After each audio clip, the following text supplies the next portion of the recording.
চলুন দেখি আজকে কুমড়ার পাতাগুলো অনেক বড় বড় হয়েছে, এগুলো দিয়ে কিছু বানাতে পারি কিনা দেখি। আর আমি এখান থেকে কয়েকটা কুমড়া পাতা কেটে নিলাম। তারপর আমি ডালটাকে বেটে সব কিছু দিয়ে মেখে নিলাম। এরপর কুমড়া পাতাগুলো ভালো করে ধুয়ে নিলাম। তারপর ডালগুলো আস্তে আস্তে আমি কুমড়া পাতার এক ফিট লাগিয়ে নেব সুন্দর করে। এক ফিট লাগানো হয়ে গেলে আমি ভাঁজ করে আস্তে আস্তে অন্য ফিটগুলো সুন্দর করে লাগিয়ে নিচ্ছি।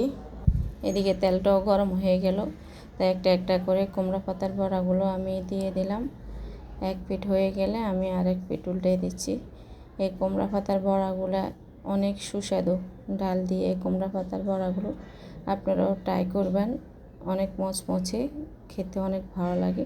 আর কুমড়া পাতার বড়াগুলো কেমন হয়েছে কমেন্ট করতে অবশ্যই ভুলবেন না। সবাই লাইক কমেন্ট শেয়ার করে আমার আইডিটাকে ফলো করে পাশে থাকবেন। আসসালামু আলাইকুম, সবাই ভালো থাকবেন।